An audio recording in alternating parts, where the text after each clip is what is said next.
Zaman sekarang makin banyak aja orang-orang jahat.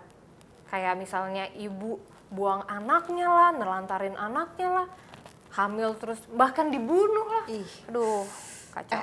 tapi nggak semua orang kayak gitu tau, Fat. Nggak semua orang jahat di muka bumi ini. Masih ada ya orang yang berhati malaikat. Nah, kasih gue contoh. Mana ada? Nggak percaya banget, ada seorang wanita nih namanya Monica Soraya.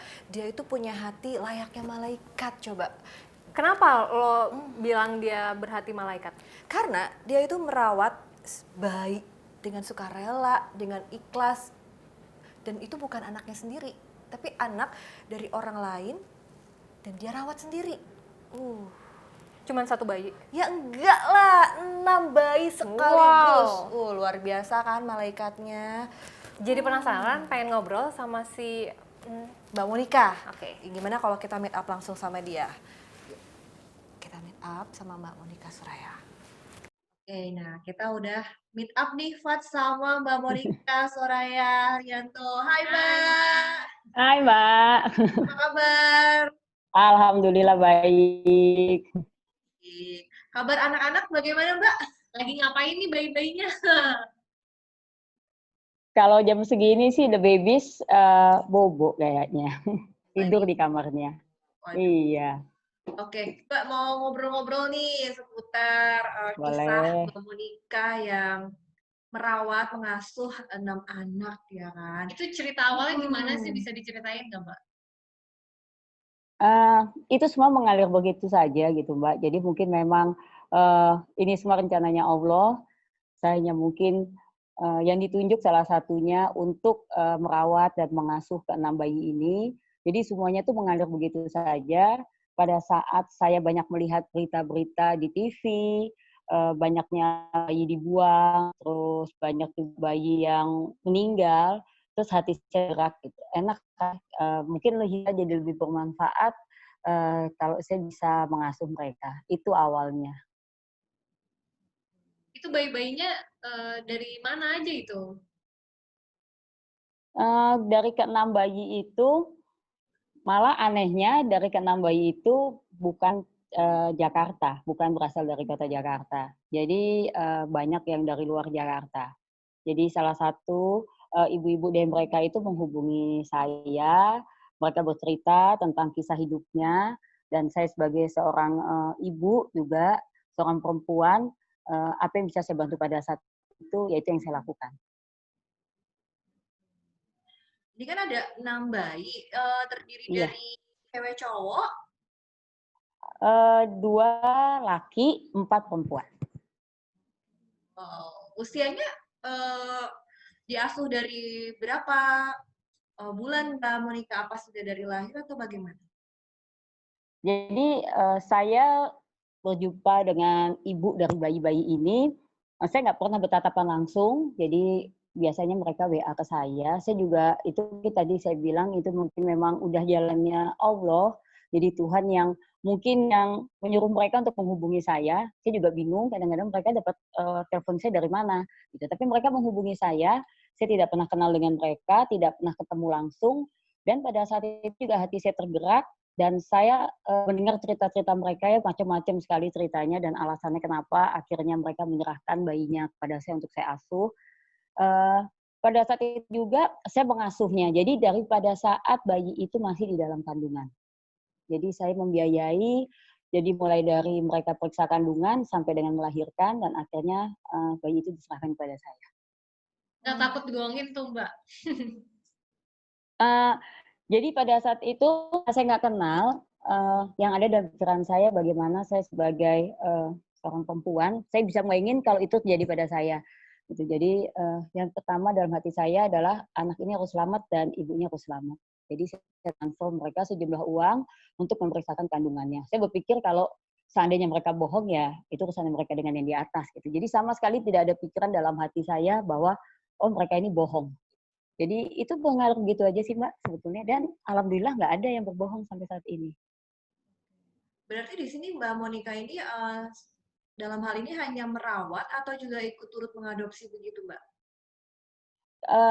sampai dengan sekarang, jadi saya tetap sepakat dengan suami saya bahwa akte dari anak-anak ini tetap nama ibu kandungnya. Jadi saya tidak mau memisahkan gitu hubungan antara ibu dengan anaknya, terutama ibunya ya, gitu karena saya juga masih harus tetap berhubungan dan hubungan saya dengan keenam ibu ini memang sampai sekarang baik dan mereka kan menitipkan itu kepada saya. Sebetulnya sih mereka bilang, Mbak ini tolong diadopsi gitu. Tapi kan namanya adopsi itu kan nanti jalannya waktu bisa saya adopsi. Tapi untuk saat ini yang menjadi fokus untuk saya adalah saya harus menyelamatkan anak ini, menyelamatkan masa depannya. Saya asuh, saya besarkan dan saya jadikan anak kandung saya. Sampai saat ini seperti ini. Nah, Mbak sendiri punya anak kandung? Ada 4 anak saya. Ya. Nah, tanggapan dari anak-anak Mbak Monica sendiri gimana nih dengan kehadiran dari bayi-bayi tersebut? Pada dasarnya saya, suami, dan anak-anak saya itu anak kecil, suka bayi. Jadi gemes gitu kan. Dan anak saya yang paling kecil itu usianya udah 7 tahun. Jadi sebelum ini terjadi di keluarga, saya diskusi dulu yang pasti dengan suami saya. Saya bicara latar belakangnya, suami saya bilang yang pasti kamu harus janji kepada saya dan kepada anak-anak saya bahwa harus bisa, maksudnya harus bisa tuh mengurus, membagi sayang, cintanya yang adil, baik itu dengan bayi-bayi ini yang sekarang menjadi anak kita dan kepada anak-anak saya dan kepada suami saya. Sebenarnya itu sih yang suami saya tuntut hanya itu. Hanya jangan sampai kehadiran 6 ini jadi anak-anak saya yang lain jadi tersisihkan. Itu yang nggak mau. Jadi harus Mbak Monica adil. berarti Iya. berarti sudah mengasuh sejak kapan ya? Sejak di dalam kandungan. Sebetulnya itu sejak di kapan? dalam kandungan. Bulan apa? Itu sekitar awal bulan Februari. Tahun ini ya? Iya.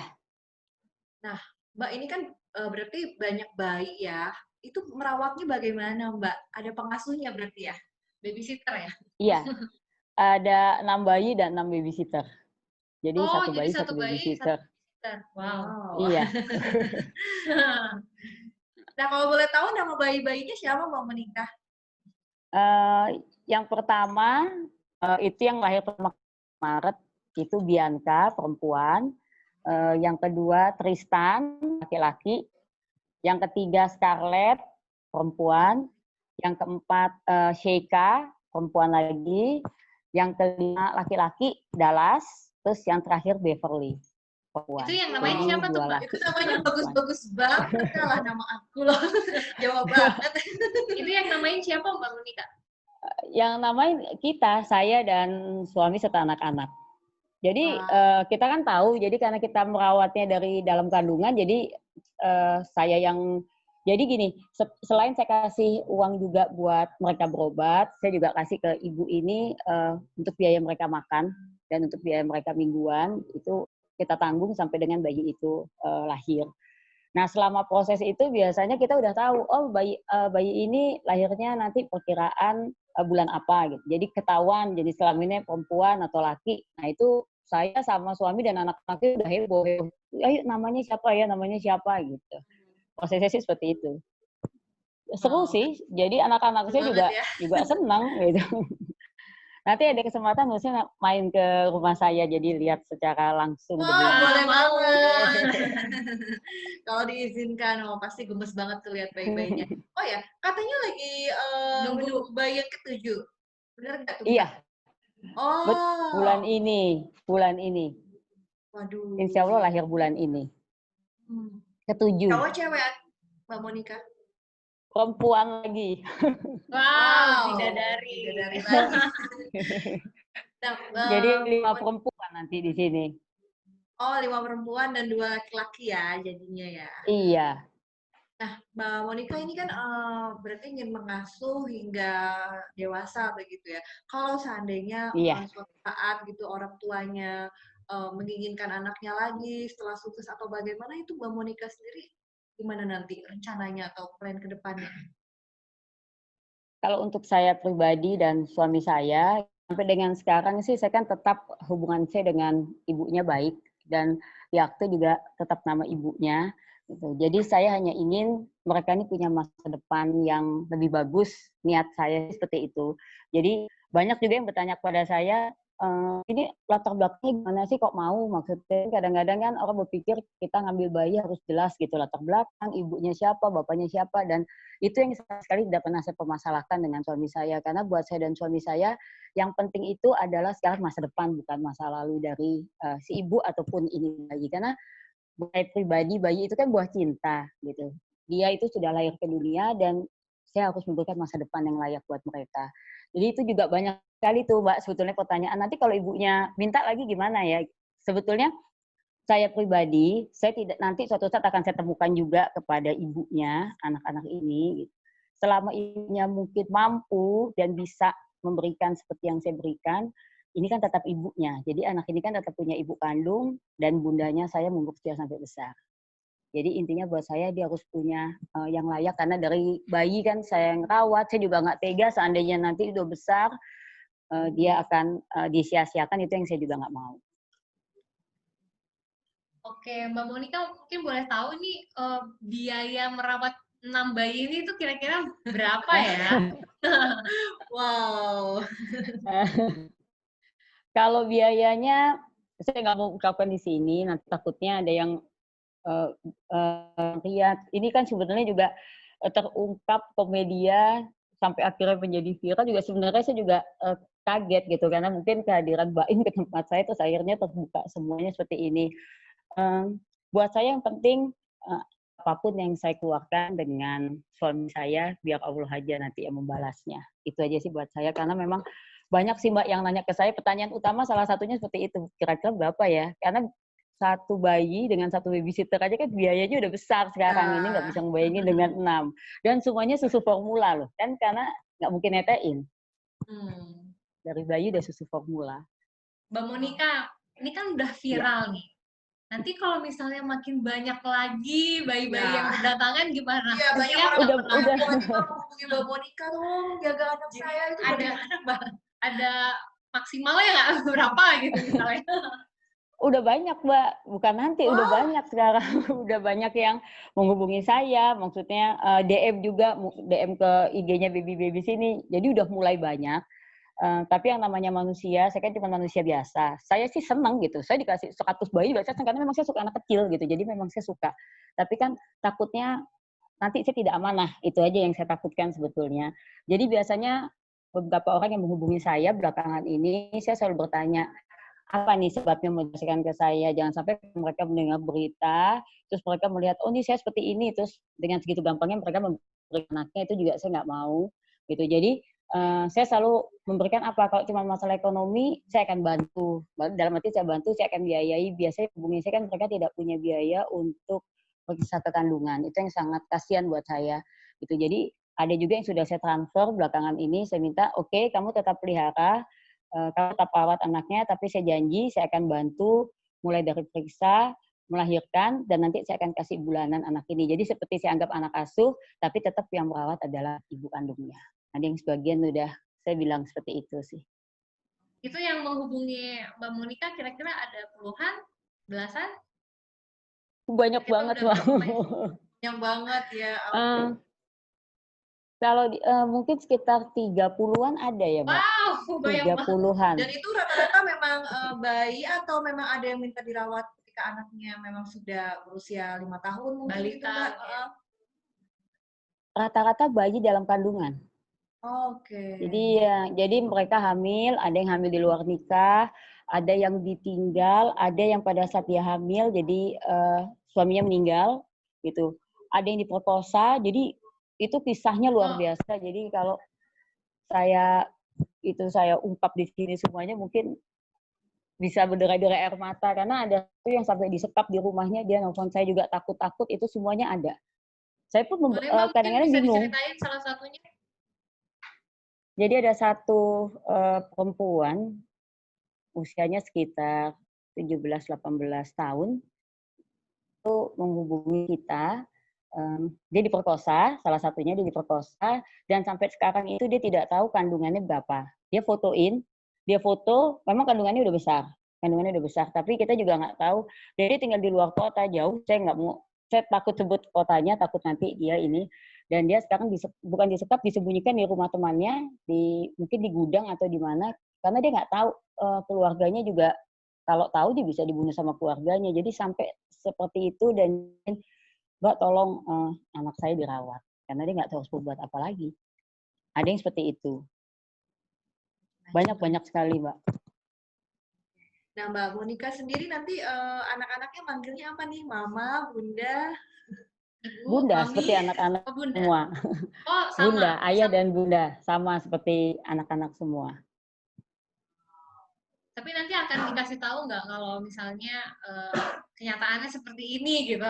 Misalnya bukan ibu Yang kandung. saya takutkan sih sebetulnya gini, karena mereka dari kecil kan kita yang rawat, dia tinggal di keluarga kita, terus anak-anak saya juga menganggapnya ini adik-adiknya, dan si bayi ini kan juga udah mulai ngerti, makin hari makin ngerti. Yang paling besar ini udah mau 5 bulan juga, si Bianca, udah makin tahu. Jadi kalau anak saya itu datang udah senyum, udah tahu namanya kalau dipanggil. Yang saya takutin malah kesiapan mental mereka. Suatu saat mereka tahu, oh ternyata ini bukan bunda saya ya, bukan ibu kandung saya gitu. Kalau bunda sih mungkin iya karena saya membesarkan.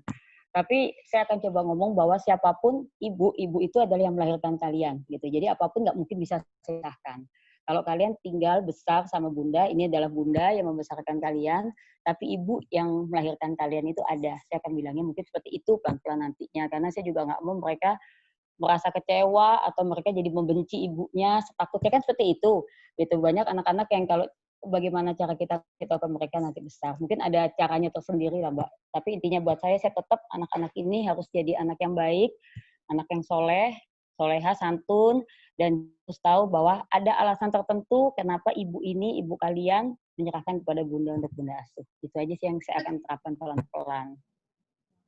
Itu kira-kira umur berapa bakal dikasih tahu seperti itu? Nah, mungkin nanti kalau mereka bertanya atau pada saat mereka siap, Mbak. Kadang-kadang kan kita juga nggak tahu anak-anak tuh mungkin pada saat dia masuk sekolah atau apa kesiapan mental mereka sih sebetulnya nanti itu ini. Tapi ada juga sebagian ibu yang anak saya nggak usah tahu saya siapa. Ada juga yang seperti itu. Mbak Tapi Monica aksennya sih semuanya. Mungkin bisa Ya, gimana, digambarkan gimana Jadi, sih suasana di rumah? Serunya dengan kehadiran 6 bayi itu kalau nangis bareng tuh gimana Mbak Monica? Walaupun ada pengasuh, tapi kan pasti Mbak Monica ikut turun tangan ya? Yang paling terasa kemarin itu pada saat Lebaran. Lebaran itu kan kita biasanya anak-anak 4, terus saya suami cuma 6. Jadi kita biasa pakai baju sama semua, baju koko, terus baju kaf sama semua warna. Tapi sekarang ini kan jadi akhirnya anak-anak 10, saya dan suami saya jadi 12. Jadi kadang-kadang kita punya desainer untuk baju itu bingung juga. Awalnya itu juga, Mbak Monica, Mbak kapan melahirkan ya kok punya bayi kan? Mereka nggak tahu gitu. Dan banyak gitu.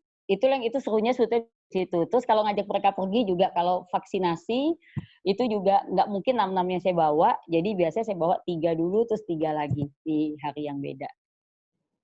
Itu seru tuh Mbak, bisa dibayangin hebohnya seperti itu. Dan umurnya kan sama semuanya. Iya ya. Mereka ada yang bedanya cuma 5 hari. Jadi saya baru dapat tanggal 18, tanggal 23 melahirkan lagi. Jadi bisa dibayangin itu beda cuma 5 hari ada. Jadi saya nggak bisa kebayangin nanti kalau masuk sekolah hebohnya seperti apa itu. Umurnya sama semua soalnya. Iya benar, ulang tahunnya bisa barengan ya nanti ya. Ulang tahunnya sama. Oke, Mbak Monica, terlepas dari bayi-bayi tersebut, Mbak Monica ini kan disebut Crazy Rich Jakarta katanya. Nah, kalau boleh tahu emang kesibukannya apa sih, Mbak? Itu sebetulnya terlalu berlebihan, Mbak. Jadi akhirnya buat saya jadi beban sekarang. Jadi maksudnya itu kalau dengan sebutan itu terus saya tidak bisa membantu orang yang minta bantuan kepada saya semuanya gitu. Jadi saya merasa saya nggak pantas disebut Crazy Rich gitu. Jadi ini saya kadang-kadang lihat berita, ya ampun Crazy Rich. Padahal buat saya ini apa yang saya kerjakan ini belum seberapa. Kalau buat saya pribadi, saya itu sebetulnya aktivis sosial gitu. Saya juga punya satu ormas Bidadari Indonesia. Kebetulan saya juga ketua umumnya. Jadi memang niat saya sebetulnya tujuan saya itu saya ingin memberantas kemiskinan yang ada di Indonesia. Jadi saya selalu mengajak semuanya untuk yuk kita bergandengan tangan karena nggak mungkin saya sendiri yang turun gitu. Segitu banyaknya problema yang ada di Indonesia, dan nggak mungkin hanya saya seorang yang bisa menyelesaikannya. Jadi saya selalu mengajak sebetulnya kalau saya turun belusukan bersama teman-teman saya, kita ke kampung-kampung karena banyak sekali kemiskinan kompleks. Jadi itu sih sebetulnya sih Mbak. Jadi saya pada saat sebutan crazy rich itu saya merasa aduh saya kayaknya saya mau disebut crazy rich kalau kemiskinan udah nggak ada di Indonesia gitu dan saya bisa membantu menyelesaikannya. Itu aja sebenarnya tujuannya. Wow, mulia sekali hatinya Mbak Monica Bidadari ya. tanpa sayap ya. Mudah-mudahan nanti akan banyak orang yang berhati baik seperti Mbak Monica ini. Baik deh Sebetulnya Mbak saya Monica, terima menggugah kasih. itu. Iya, sama-sama. Sebetulnya saya juga menggugah itu sih Mbak sebetulnya. Menggugah supaya zaman sekarang, zaman yang saya rasa makin sulit di zaman pandemi ini, di mana banyak yang di PHK, di mana makan aja semakin susah. Saya tahu sekali karena saya sering belusukan. Jadi saya juga menggugah, ayo semua teman-teman saya yang merasa lebih, itu di luar sana masih banyak yang bisa kita bantu. Itu aja sih sebetulnya. Mudah-mudahan cerita saya ini kisah bisa menginspirasi semua, karena saya yakin di luar masih banyak Monica yang lain. Baik, semoga terinspirasi dari Mbak Monica. Baiklah kalau begitu Mbak Monica, terima kasih atas waktunya sudah meet up Sama-sama dengan Mbak, kita. sama-sama. Salam untuk baby-babynya yang lucu. Semoga nanti Iya, kita bisa ditunggu ya. cium akhir ya Boleh. buat Ditunggu ya di sama rumah. babynya. Oke, terima kasih. Mbak. Dah. Wow, seru banget. Ada 6 6 bayi, bayi. cewek cowok. Ceweknya banyak banget ya. Iya, lucu-lucu lagi namanya. Bianca, Tristan. Weh, hafal, Wan. Hafal. Aduh, dan masih menanti bayi ketujuh. Wow, dan sangat menginspirasi sekali ya ternyata Fatra kisahnya Mbak Monica ini. Iya. Tapi sayangnya sampai di sini jumpa kita di meet up kali ini. Betul. Jangan sampai kelewatan untuk menyaksikan meet up yang akan datang masih dengan gua Fatra. Dan Wulan, pastinya bakalan lebih seru lagi deh kita ngobrolin sesuatu hal yang viral dan trending. Dadah. Bye-bye, sampai jumpa.